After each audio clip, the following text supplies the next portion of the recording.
Having us. We feel honestly blessed that we're invited here, and you guys kind of want to hear about our journey coming from a city kid, coming really rural now.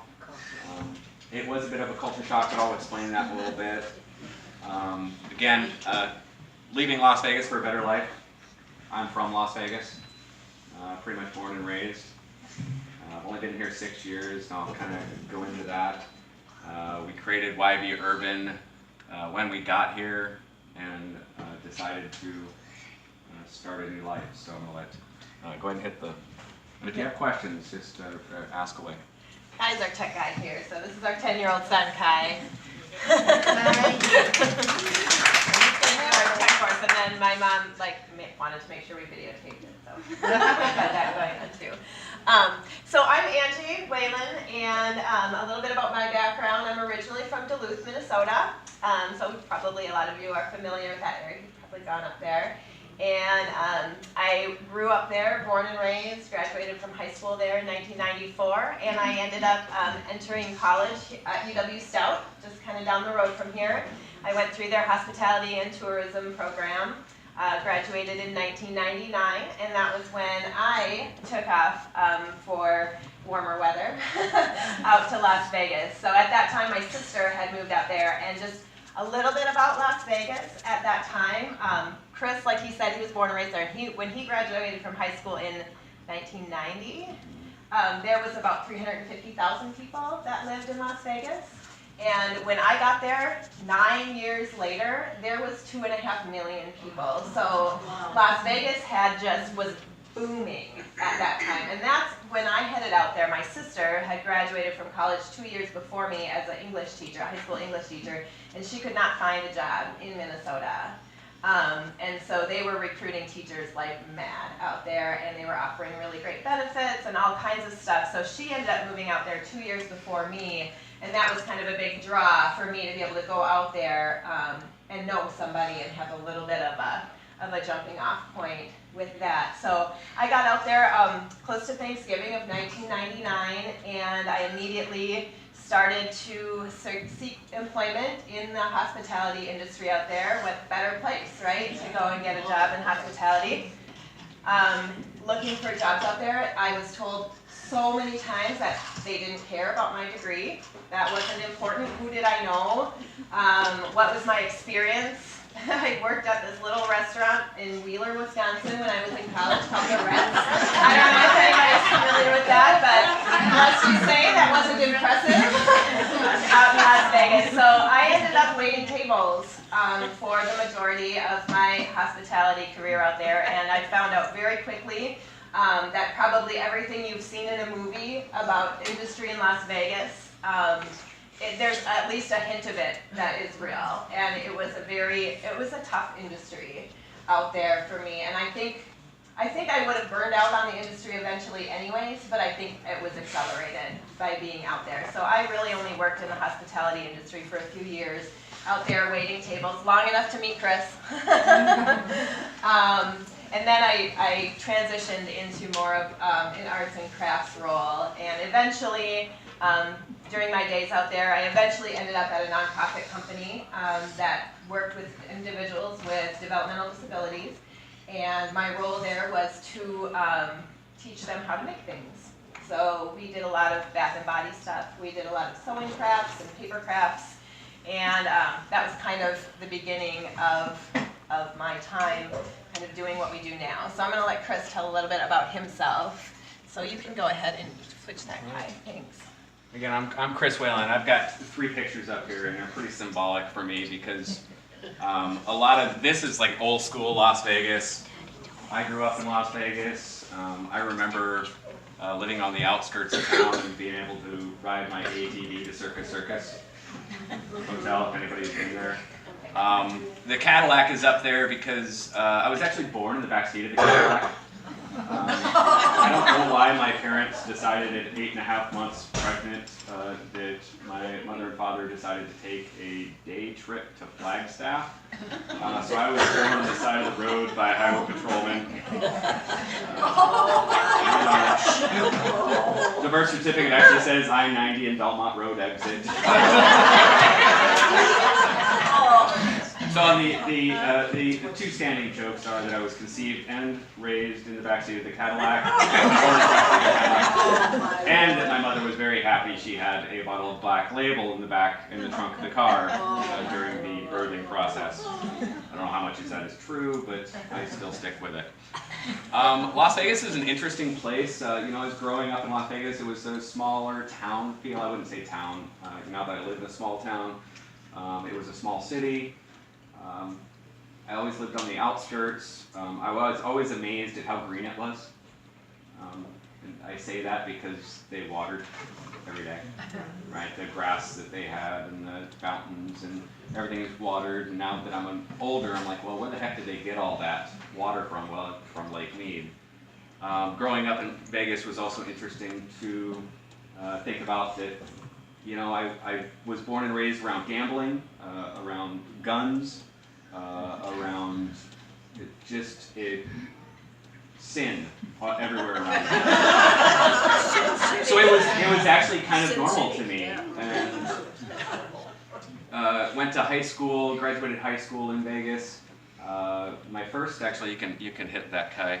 My first career was actually an A&P mechanic. I was actually a mechanic for an airline in Las Vegas. I did that for about a couple of years and realized I didn't like getting my hands dirty.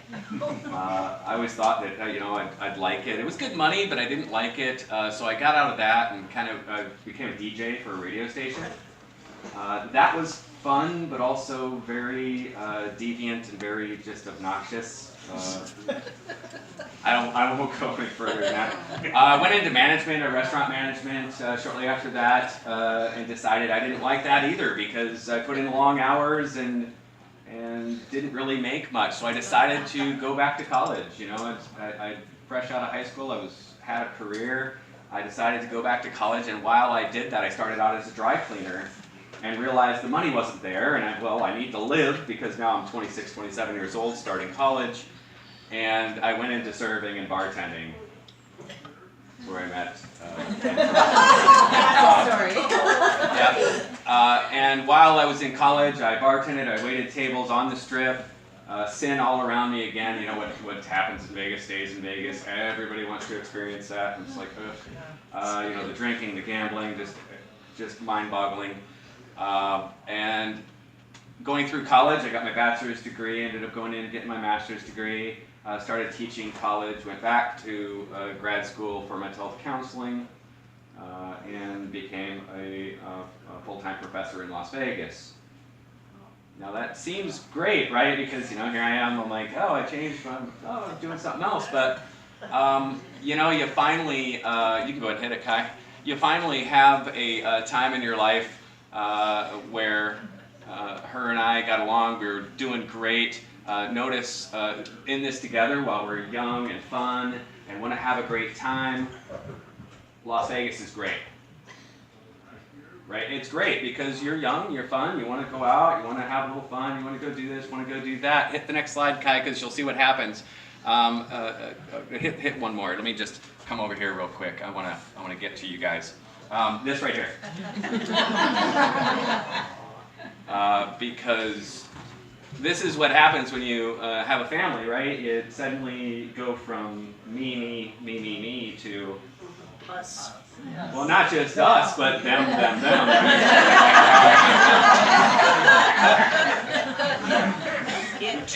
And it was interesting because the dynamic changed, I think, for both of us when the kids came around, because then we looked at Las Vegas differently. Suddenly it wasn't the fun and exciting, and it was like, okay, well, what do we do? Where is there things to do for family? Where do we go?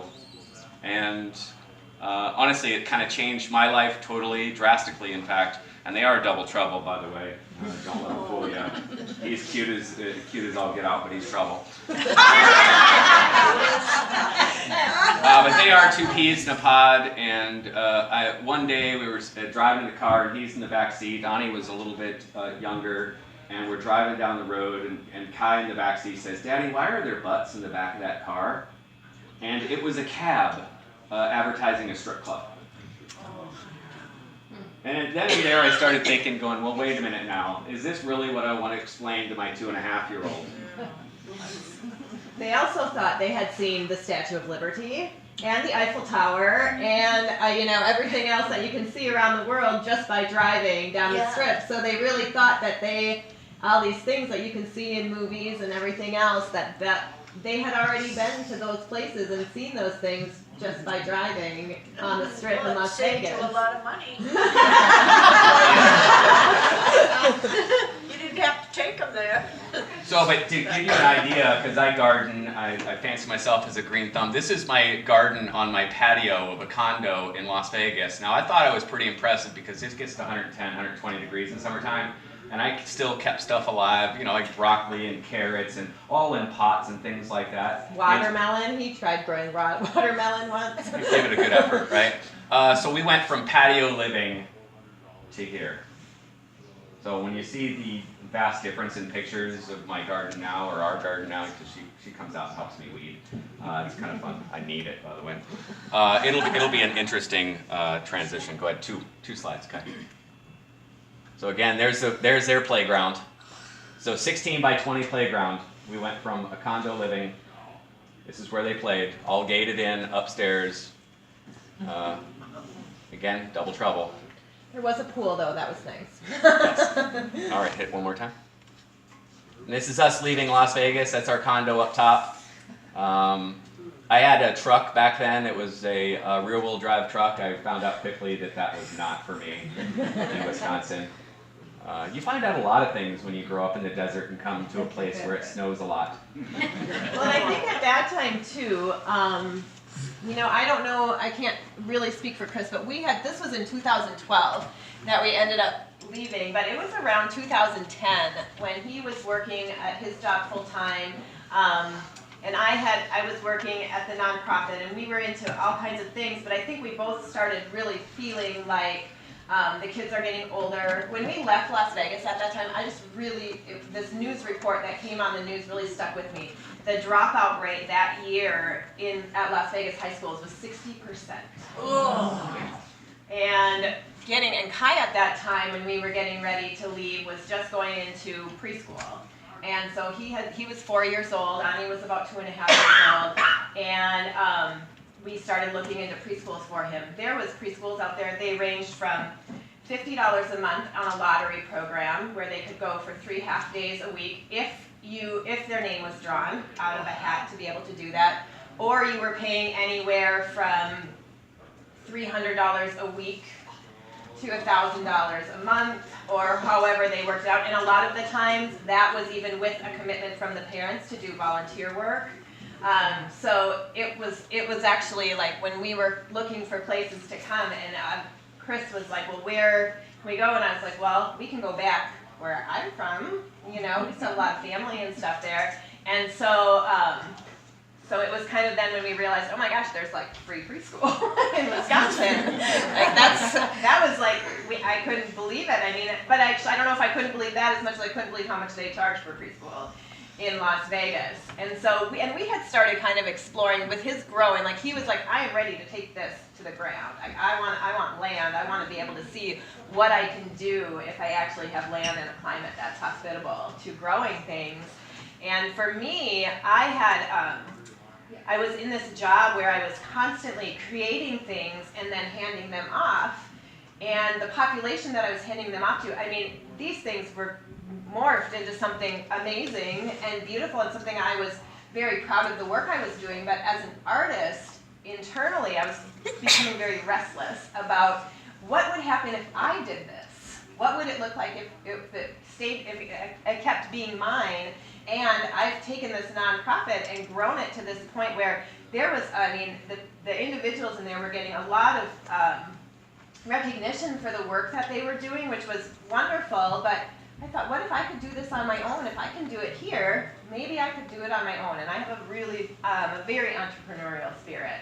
And so for me, but I had a lot of fear too. And so for me, it was kind of like there was a point in there where I thought, if I don't do it, I'll never know if I can do it or not. And so I think Chris was really the growing, the being able to grow things and find that place to grow things. And for me, it was more being able to make things, being able to be that entrepreneur, being able to diversify our income and not just have to do one thing to make money to bring into our household. So we had started talking about this probably around 2010. And then the circumstances, and a lot of it had to do with the economy and the housing market there, that in 2012 the opportunity came up, and that was when we decided to make and the the jump. benefit was, I mean, I was a professor at the university, or the college there, and I went online. So I could teach anywhere. So it was easy for me. I was like, well, I'm making money, I can just do it from the computer. We can just jump and go for it, and just hopefully we land on our feet, right? Yep. So, rural life now, oh my. I want Chris to tell you, when he sent me back to Minnesota to find us a place to live, or like he was like, well, we want to be close to the Twin Cities. That was a big requirement because he wanted to be able to find a job. So he wanted to be within a stone's throw of the Twin Cities. And so, and my parents still live up in Duluth, so one weekend I hopped a plane, came back to Wisconsin. We had a couple of leads on rural or small town properties that were available. My parents met me at the airport, and we just drove. We kind of set up shop in Menominee, got a hotel room there, and then we just drove to all these outer lying communities. And there was one in particular that we had found in advance, and we had talked to the guy about a house he was renting in Baldwin. And I ended up in contact with him, and he said, well, that house I can't actually show you right now because I still have tenants there, but I have a country home that I could show you. And we drove out there, and I mean, we pulled up to the property. There was 50 chickens walking around that property. There was cows on that property. There was no less than 20 barn cats that came to greet me as I walked onto that property. And at that point, and it was the only house within on a 2-mile stretch of road. And I was the only one who had seen it. It was a beautiful house. It was just north of Baldwin, kind of in the Erin Prairie area there between Baldwin and New Richmond. I was the only one who had seen it up to that point when we decided to sign that lease. Chris said, I trust you. If you think this is right, let's just do it.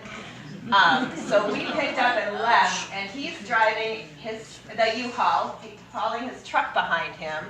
I'm driving in the car with my brother-in-law and the 2 kids. So he's following me to this house, and we turn off this road and we pull in, and I just remember him being like, oh my God, where are we? And I was like, this is what you wanted, right? Like, you wanted a country life, like this is it. And I think at first he was like a little shocked. Yeah, it took me about 2 months to actually realize what, like, silence and no traffic. I kept expecting to see something or hear something, and traffic or police cars, and just didn't hear it. It was definitely interesting for me because I lived rural in Vegas, but I mean, it's desert. I mean, it's not like rural out here. You really don't have to do much, and the kids really fell in love with everything. And what gave us opportunity here, especially when we rented the farm out there, was an opportunity to like dip our feet in without actually having any vested interest, almost, because we were renting, and it was kind of like, well, if we don't like it, we can just move back to the city. Well, we ended up liking it, or at least I did. Yeah. Hit the next slide. And again, I got to talk about this because she's seen this.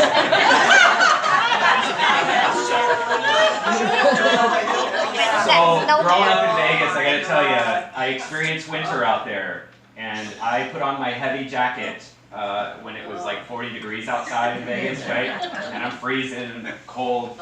And I get out here, and before this, I had been to Duluth and I've been to Wisconsin, but I had always come out in July and August. And when we moved, I'm like, oh, winter can't be that bad. Well, first winter came, and you see, especially this one here. That's my car, it's in the ditch. Because you couldn't see where the road was, as opposed to the ditch. It was like whipped cream out there on the road. So we did enjoy the first, we try to enjoy winters. I actually am still enjoying winters because it's still new to me.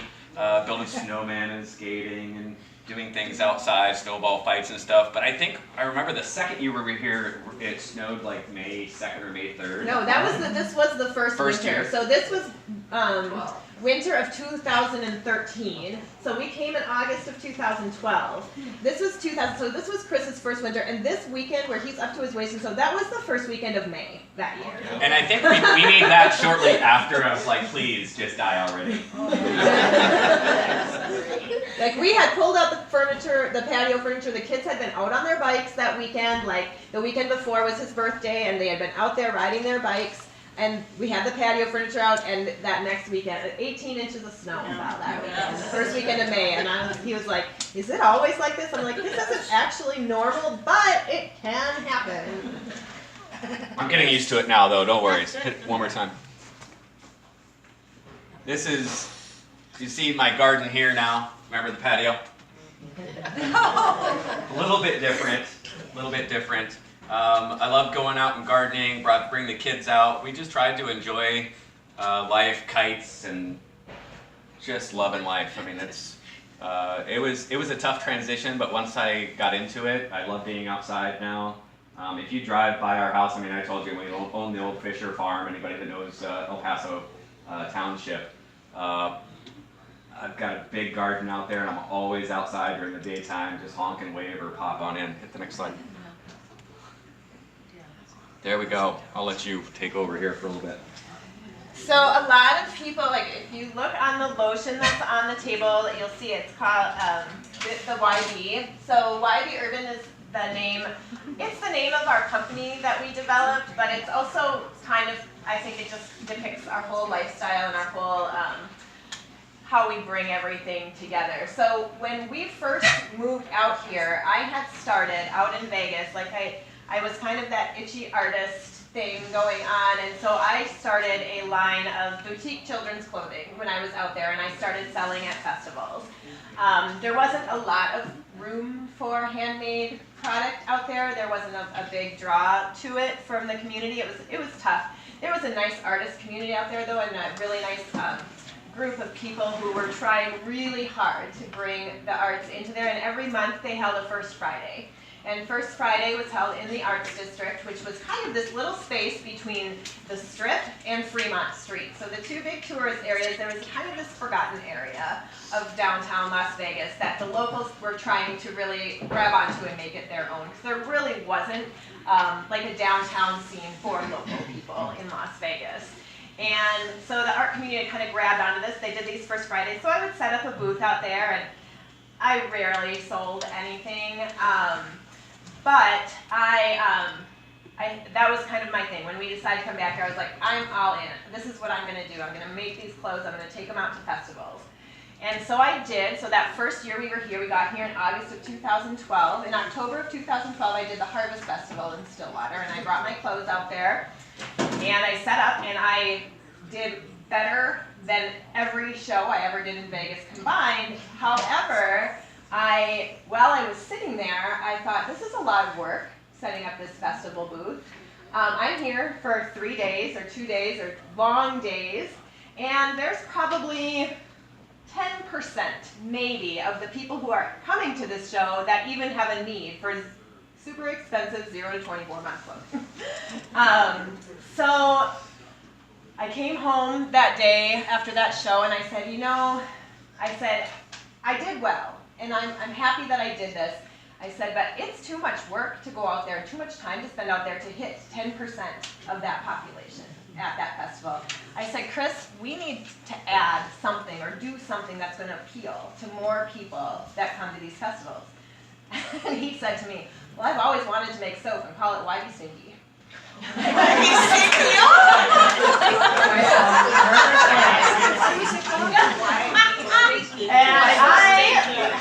You are with somebody for a pretty long time, and you find out something new. Like, I had no idea he had this like dream going on for him.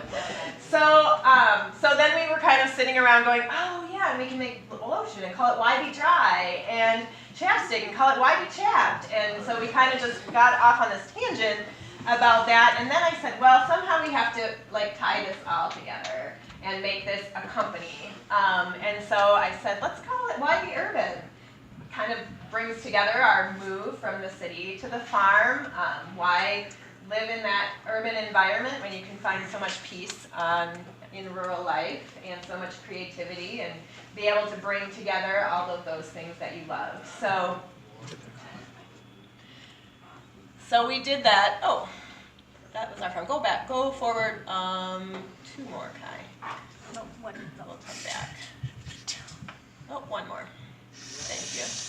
Okay, so that was when we started messing around with making soap and lotion and all kinds of natural care products. And that was something that I had some experience with. So we didn't go into it blind. I had been doing that at the nonprofit. That was one of the things actually that I found was an excellent place for individuals with disabilities to find work. It was really just the different skills that are involved in that were really good for that particular population. We had a lot of success with people being able to participate in those kinds of products. So I had already done a ton of research in that way. I had suppliers that I already knew and trusted to work with. We took it to a little bit different level. I've been studying and using essential oils for about 20 years in my life. I had, when I was young, I had a bad reaction to an acetaminophen product, which caused me to kind of have to stay away from a lot of those types of chemical painkillers for a long time. So it was at that time that I turned to essential oils, and then I started learning about the benefits of essential oils. And so that was a big thing for me. I wanted our products to really be very natural and to use the essential oils for the fragrances rather than fragrance oils.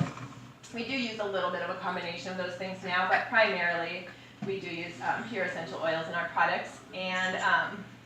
And then I still do have some of the baby clothes. I don't know if I'm going to keep doing that or not, because I think as an artist you tend to try a lot of different things until you find something that works, and this happens to be working really well for us right now, this particular product. We've been able to grow this business by starting out doing the festivals. We now sell to about 30 different shops around the region as far south as Kentucky, many in the Wisconsin and Minnesota area. So we've been able to expand on this, but that's kind of where the name YB Urban comes from. You can go back a couple of slides there. Go back, there we go. Yeah, so last spring, so we started the company when we were up north of Baldwin, and last spring we decided we were ready to embark on our own, go out on our own and have our own place. So we were fortunate to find a property out in El Paso, just about 5 minutes outside of town here. If you, like Chris said, if you're familiar with the Fisher farm out there, it was a pretty, I think the same family owned it for over 100 years. And they farmed hundreds of acres around there. But that house was for sale last spring, and we were able to buy that house on 5 acres and start our new chapter. So, you want to talk a little bit about the garden and stuff? Oh, I just got a big old garden, lots of fruit trees. Planted an orchard. We got started with chickens. And again, we're this year I'm going to be putting in fence posts, things like that. That's why I said you'll see me outside. Anybody needs eggs, just pop on in. We'll be there. Anybody knows where it's at. If you don't know where it's at, just ask us. We'll let you know. We're just expanding. I'm going to expand the garden out and just keep going. Farmers markets next year. You can expect me to start bringing more vegetables as I expand out. Last year was a tester for me, and I was still eating carrots as of this week from last year, so I'm assuming that I can probably do this. So that's the goal there. Most importantly, I think it's just like feeling like we're part of the community, which you all, Ellsworth has opened their arms to us, and we appreciate it. I know coming from the city, not always rural folks tend to look at city folk a little bit differently. I get it. But I'm trying real hard to become more rural. So no worries. He's got a hat, a straw hat. I do. I have his hat and everything. And I think more importantly, I think it's just a great place to raise a family. And thank you so much for welcoming us to the community. Yeah, this has been a really nice transition for us, and we've been able to join the Chamber of Commerce, and we're hoping. And as we go further, you can go ahead and skip ahead, Kai. All the way to the end, but Go to this one. Let's stay here for a second. So some of the things that we have planned for the future, like I said, right now our wholesale business has expanded, and we're now selling to about 30 different locations. We've also recently expanded into the hospitality industry, so we started selling to the bed and breakfast industry. So I don't know if any of you guys are familiar with the Westby House in La Crosse, in the La Crosse area, but they are currently stocking their rooms with our products as well. So we are seeking right now a facility in Ellsworth where we could start to do our production outside of our home and possibly, and also have a small retail location there. And we're really hoping to be a part of a little bit of redevelopment in that East End district as well. And then, like Chris said, expanding the production of farm food, and as well we are trying to try to find ways where we can produce some of the stuff that we're using in our products right now. So one of the things that we make is soap that's embedded with loofah. And does anybody here know where loofah comes from? The ocean? Nope, sponges come from the ocean. This is great, don't worry, nobody does. Loofahs are a gourd, and they grow like a squash. Oh. And they can get up to about 2 feet long, and if you let them grow out and dry out, the rind is that sponge that you find in stores or that you can use for all kinds of different things. So right now we've got a whole section of land that we're dedicating to growing our own loofah. So we'll see how that goes.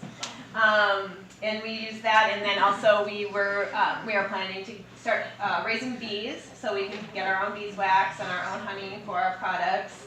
And we recently picked up a couple of witch hazel trees as well. So one of the things that I've been looking forward to doing is getting into some of my own distilling. I probably won't distill essential oils because you need a whole lot of plant material to do that. But hydrosols are kind of the what happens after with the water that when you distill your essential oils, so you end up with a hydrosol or a plant water, and that's basically what witch hazel is. But most witch hazels that you buy in the grocery store or in a pharmacy have 14 to 15% alcohol in them, which works for some applications, but there are some things when you're using it for skincare that you might not want the alcohol content in there. And so I've found recently that sourcing alcohol-free witch hazel hydrosol is challenging and expensive, and so we bought a couple of witch hazel trees the other weekend. So we're going to grow those and try to do our own hydrosol and just kind of see where it goes from there. But just trying to become more self-sustainable in our business, in our lives, and just kind of go from there. You can go ahead to the last one there, Kai. So if you ever want to find us, we've got all kinds of places you can do that. We do have a full website. I do blog on there, so there's all kinds of fun stories about farm life. I'm not a blogger that's kind of like a how to do this. I don't really do a lot of that occasionally. More so, I just like to tell stories, talk about the animals that we run with, and kind of just talk about the things that are going on the farm. So if you ever want to read that, we've got a blog. We've also got a store there you can shop right online for any products. We do have a local pickup option, so no shipping in Ellsworth. And then we also post events that we're doing.